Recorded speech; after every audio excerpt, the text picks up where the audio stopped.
I'm Marco Cicala with Takeoff Professionals and Machine Control Online magazine. I'm Joe Sass, and I'm with Ashtec.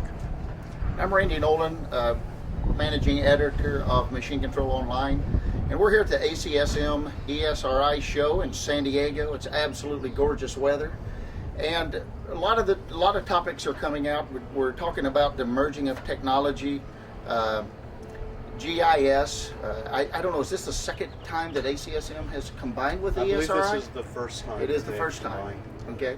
So the first part of the show, or first part of the trade show, is ACSM. American Congress of Surveying and Mapping. Yes, and then that moves into ESRI, and it's kind of an overlap. I think this is a lot to do with Brent Jones. Sure it is. Yeah, Brent's, what's Brent's title? Brent, well, he's a licensed land surveyor. He's with ESRI, and I think that it's his mission with the company to bring surveying closer together with the GIS community. And part of that is pushing a high accuracy GIS, so that when data is gathered, it can be used. It's easy to take a very accurate point, use it accurately, and use it less accurately. But it's impossible to take something that's collected inaccurately and expect accurate results. And I think as GIS databases were being built, there was an emphasis on getting quantity of data versus quality of data. And once these databases were built up to a certain level, it was then recognized that there's more cost efficiency by collecting this accurately the first time. To begin with, sure. And as you say, then you can use it over and over and over again at whatever level of accuracy you require. But don't we need to delineate between subsurface and topical data, because it's still not a problem for somebody to take a shot of a telephone pole in a GIS database and not be that critical, because it's easily found when crews are out close. They're just looking for an inventory item, age of a telephone pole or a fire hydrant or something, so they can take that piece of property and inventory it and look at its life cycle and replace it when it's necessary. Well, see, I I think subsurface is the most critical. I think traditionally that is correct, but what the technology is allowing us to do is to make it as easy to take an accurate shot as it is a less accurate shot. Well, I mean, so you're just getting it. Now it's sub-centimeter. That's right, and it's the same ease. That's right. So anyway, I think it's and costs are coming down. Software's becoming more powerful, Easier, more intuitive, sure, more invisibility with the technical sides, the geodesy portion of using GPS. That's right. That's being hidden and simplified for the user. Well, and I think I think what is ESRI's goal and other people is to have a common database, so that all the disciplines are contributing to this database in a high accuracy manner, so that everybody can use it, and then it's accessible to all the disciplines, so that everybody's it's using the same reference. It's like tracing the same string line or working off the same localization. Well, and the data's in and out of a common area. I mean, I've been talking to readers of my column for the past several issues about additional utilization of GPS. Mm-hmm. And one of the strongest things, I think, is a GIS integration of their information, especially regional and local contractors. Not only can they put several jobs on a single file if it's referenced to state plane coordinates in their area, right, but now they're acquiring a property and an information that's going to be an asset.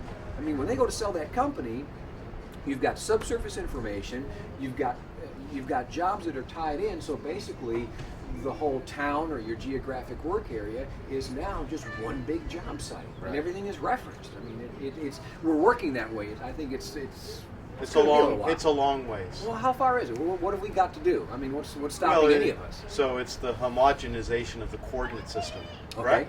That's we need a national spatial reference system, which we have, that everybody's tied into, which we don't have. And you have local concerns. I've actually heard surveyors say, okay, you can put it on whatever datum you want, but this northing and easting cannot change. With that type of an attitude, we'll never homogenize the coordinate systems. And at some point there's going to be discomfort, because maps will become obsolete on the grid system that they were built on, and they'll have to be readjusted and recalibrated to a national spatial reference frame that puts all of us on the same page. Right now we're dealing with mosaics of coordinate systems, and there's overlays, and there's edges that butt together, and there's edges that don't fit together, and there's this mishmash. And really, what we're seeing is we're seeing the coordinate system issues start settling themselves out. And it's interesting because it's both horizontally and vertical, which are two separate issues.